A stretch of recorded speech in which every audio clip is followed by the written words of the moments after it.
नमस्कार। Ladakh people voice देखने वाले सभी दर्शकों को नमस्कार। तो आज हम चंडीगढ़ के इंदिरा हॉस्पिटल में डॉक्टर निताशा गुप्ता से बात करेंगे। डॉक्टर साहब बताएंगे कि टेस्ट ट्यूब बेबी क्या होता है, इसके बारे में विस्तार से बताएंगे ताकि हमारे दर्शकों को इनका ज़्यादा से ज़्यादा फ़ायदा ले सकते हैं। तो मैडम नमस्कार। नमस्ते सर। मैं बहुत शुक्रिया अदा करना चाहती हूँ कि ये बहुत आजकल की पीढ़ी का अहम विषय है और एक चर्चा का कारण भी है कि सब सुनते हैं कि ये टेस्ट ट्यूब बेबी से हुआ है, ये बच्चा क्या फैक्ट्री में बना है वो डाला है, बट ऐसी कोई चीज़ नहीं है। टेस्ट ट्यूब बेबी अब इतना ज़्यादा मुझे नहीं लगता कि आम जनता के जानकारी के परे है। बहुत ज़रूरी है ये जानना सबसे पहले कि अमूमन नॉर्मल तौर पे सामान्य तौर पे महिला माँ कैसे बनती है। तो मैं आपको एक चित्र से समझाना चाहूँगी। देखिए, ये गर्भाशय है, ये महिला का गर्भाशय होता है, ये आसपास उनकी ट्यूब्स होती हैं और ये अंडेदानियाँ होती हैं। हर महीने महिला के अंडेदाने में से एक अंडा संपूर्ण रूप धारण कर कर ट्यूब के इस हिस्से से अंदर जाता है। उसी समय अगर कोई शुक्राणु संभोग क्रिया के कारण यहाँ से बच्चेदानी से अच्छा अगर पोषित और गतिशील शुक्राणु है तो वो अगर ट्यूब के इस ओर से अंदर जाएगा, अंडे से मिलेगा, फर्टिलाइजेशन या बच्चे बनने की प्रक्रिया ट्यूबों के अंदर शुरुआत होती है और ये ट्यूब उस बच्चे को 4-5 दिन पालकर गर्भाशय की ओर छोड़ देती है और बाकी के बच्चे का जो पूर्ण 9 महीने का चयन होता है या उसका पालन पोषण होता है वो गर्भाशय में होता है। किसी कारणवश किसी महिला की ये चीज़ें ना हो रही हों, अंडे ना बन रहे हों, पॉलीसिस्टिक ओवरीज जिनमें बोलते हैं अंडेदानियों में छोटी छोटी गांठें हैं, पीसीओडी की शिकायत है, या ट्यूबों में प्रॉब्लम है, अक्सर औरतों में पेट में दर्द होता रहता है, नीचे से डिस्चार्ज होता रहता है, या गर्भाशय में रसौलियाँ हैं या सूजन है, या मासिक धर्म सही समय पे नहीं आता है, या कुछ पुरुषों में शुक्राणुओं की या तो गिनती में या उनकी संख्या में दिक्कत है, तो हमारे पास काफ़ी मेडिकल उपचार हैं जिनसे हम ऐसे दंपतियों को भी माता पिता बना सकते हैं। सबसे पहले तो कुछ तो दवाइयाँ ही ऐसी होती हैं जो अंडा बना देते हैं औरतों के शरीर में। 5 दिन की दवाइयाँ होती हैं, मासिक के दूसरे तीसरे दिन से चालू होती हैं और फिर दवाइयों के उपरांत हम कभी कभी किसी महिला को बोलते हैं कि आप सोनोग्राफी करा के देखिए कि 10वें 12वें दिन वो अंडा बन रहा है या नहीं बन रहा जो ट्यूब के अंदर जाना है। अगर उन महिलाओं में अंडे बनने की समस्या है तो उनको हम आगे और दवाइयाँ या इंजेक्शंस देकर वो अंडा बना सकते हैं और आपसी संबंध के लिए बोल सकते हैं। कुछ ये भी उपचार होता है आईयूआई का, जैसे बोलते हैं कृत्रिम गर्भाधान।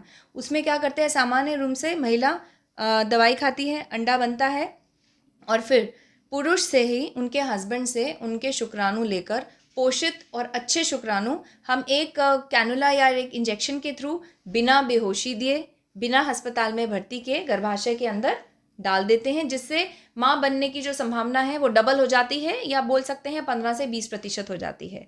बट कुछ ही ऐसे दंपति हैं जिनको इनसे लाभ नहीं होता। पहले 2-3 दशक पहले आईवीएफ या टेस्ट ट्यूब बेबी से सब डरते थे, कहते थे बहुत खर्चा है, 3-4 लाख रुपए लग जाते हैं, आम आदमी के बस का नहीं है। बट जैसे जैसे तरक्की हुई है, सरकार हमारे साथ है, दवाइयों में भी जो कॉस्ट है उसमें काफ़ी कटिंग हो गई है, काफ़ी ज़्यादा। जो आईवीएफ है अब 3 लाख में तो 3 चांस ही हो जाते हैं, ऐसा हो जाता है कुछ कुछ दंपतियों में। तो अब आईवीएफ का जो खर्चा है लगभग 1 से 1.5 लाख के बीच में हो जाता है। मगर अभी आईवीएफ या टेस्ट ट्यूब बेबी है क्या? देखिए, नॉर्मल समय तरीके से मैंने बताया जो बच्चा है वो ट्यूब के अंदर बनता है। किसी कारणवश अगर ट्यूबें बंद हैं, ट्यूबें ख़राब हैं, शुक्राणु कम है, अंडा नहीं बन रहा है, बहुत टाइम हो गया शादी को, 5-6 साल हो गए हैं, सारा उपचार ले लिया, दवाइयाँ खा ली, बाबा जी के चक्कर भी काट लिए, मंदिरों में व्रत भी रख लिए और आईयूआई भी करा लिया, उसके बाद भी अगर बच्चा नहीं हो रहा तो आईवीएफ से हम औरतों के शरीर में इंजेक्शंस देते हैं अंडा निकालने के लिए, अंडा निकाल लेते हैं, उसके बाद पुरुषों से शुक्राणु लेते हैं और जो कहानी ट्यूब के अंदर होती है वही टेस्ट ट्यूब बेबी या वो अंडा और शुक्राणु हम लेकर अपने लैब में जिस तरीके से ट्यूब के अंदर फर्टिलाइजेशन होती है वो हम अपने लैब में फर्टिलाइजेशन करते हैं और वो जो 4 या 5 दिन का समय होता है भ्रूण का, वो हमारे लैब में वो बच्चा पनपता है और 5वें दिन, जिसको ब्लास्टोसिस्ट कहते हैं, वो आकार में हम बच्चे को गर्भाशय में महिला के डाल देते हैं। इसी को टेस्ट ट्यूब बेबी कहते हैं। मतलब आपसे अंडा और शुक्राणु लिया, लैब में वो अंडा शुक्राणु का फर्टिलाइजेशन किया जो ट्यूब में होता है, और वो 5वें दिन महिला के गर्भाशय में डाल दिया। खर्चा तो हमने आपको बता ही दिया है कि 2 भागों में डिवाइड होता है। एक तो दवाइयों का खर्चा जो कि लगभग 90,000 से 1 लाख रहता है, और कुछ अस्पताल के प्रोसीजर फीस, अल्ट्रासाउंड या जो भी आप यहाँ पे रहते हैं उसका खर्चा लगभग 20-25 हज़ार का टोटल मिला के आप दवाइयों के समेत समझ लीजिए 1.5 लाख के आसपास का होता है। बाकी कितना समय लगता है बहुत ज़रूरी है। लगभग टेस्ट ट्यूब बेबी आपका 40 से 45 दिनों में संपन्न हो जाता है, जिसमें ना ऑपरेशन की ज़रूरत है, ना अस्पताल में भर्ती होने की ज़रूरत है। आप आएंगे 10 से 12 दिन इस पर इंजेक्शन लगते हैं, आपने आना है, इंजेक्शन लगाना है। कुछ लोगों को हम, अगर उनको समझ है इंजेक्शंस कैसे देते हैं, कैट्रिज में बहुत सिंपल तरीके से अब तो इंजेक्शंस भी मिलने शुरू हो गए, हम इंजेक्शंस भी दे सकते हैं, है ना, दंपतियों को घर पे। और फिर एक बार जब इसमें अस्पताल में रुकने की भी कोई आवश्यकता नहीं है। बाकी जो बच्चा होता है वो मानसिक और शारीरिक रूप से बिल्कुल स्वस्थ होता है। हाँ, आईवीएफ का जो सक्सेस का दर है ये बहुत ज़रूरी है जानना। ये आजकल की, क्योंकि इतनी आधुनिक तकनीकें हैं, मैं बोल रही हूँ 5वें दिन का हम बच्चा अंदर डालते हैं। पहले शतक में क्या होता था, दूसरे तीसरे दिन का बच्चा डाल देते थे, जिसमें सिर्फ 20 या 25% उम्मीद होती थी।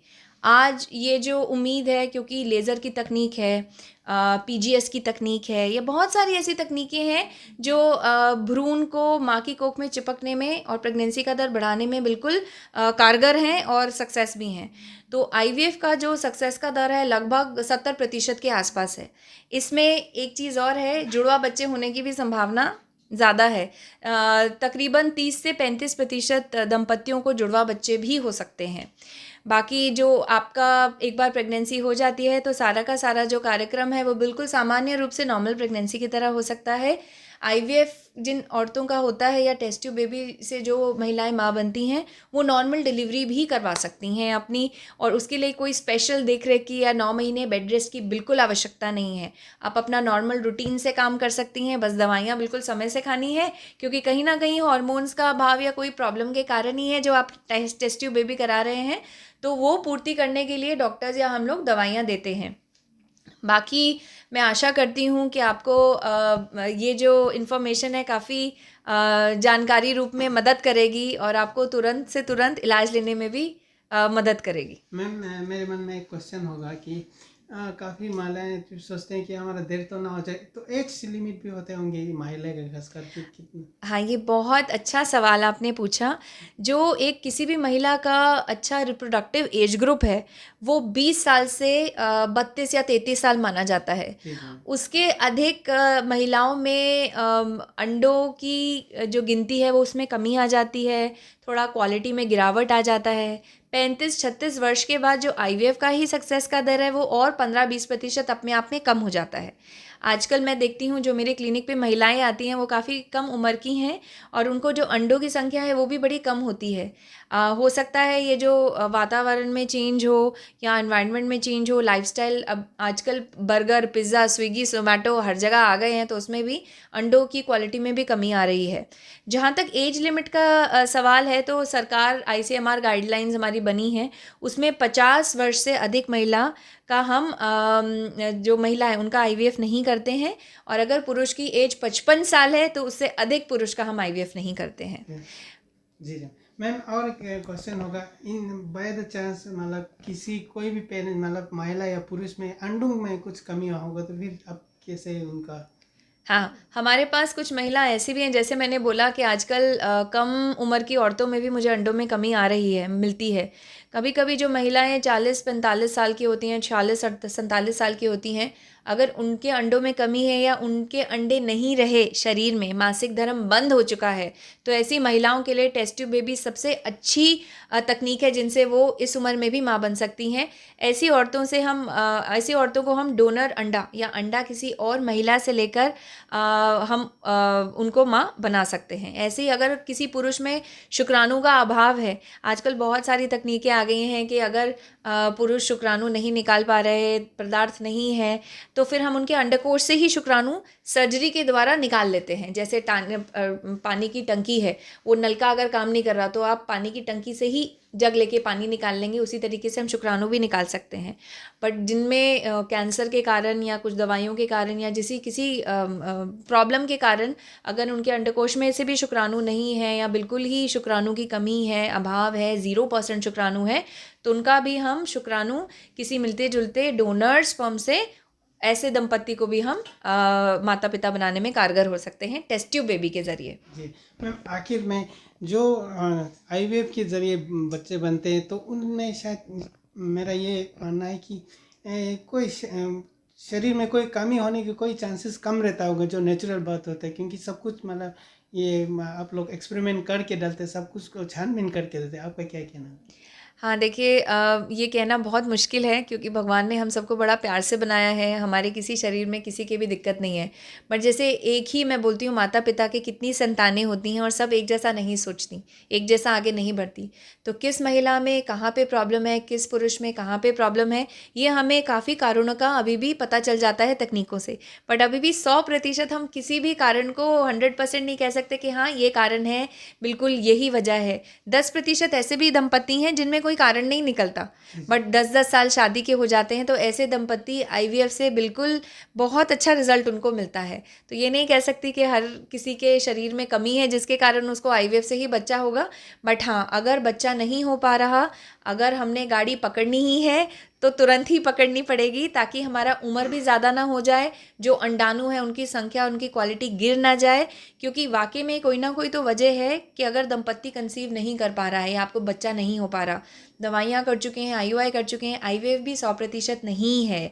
मगर अगर आईवीएफ इतनी सारी तकनीकें जो आज बन गई हैं 70-80% भी रिजल्ट दे रहा है, तो आप लोगों को अपनी तरफ से विलंब नहीं करना चाहिए। अगर आपको लग रहा है कि क्या आपको आईवीएफ की ज़रूरत है, क्या आपको नेचुरल तरीके से माँ बाप पिता नहीं बनाया जा सकता, तो मेरे को लगता है आपको किसी भी आईवीएफ या किसी भी निसंतान विशेषज्ञ के पास जाकर अपना इस सवाल का जवाब ले लेना चाहिए और अपनी जांचें कराने में देरी नहीं करनी चाहिए।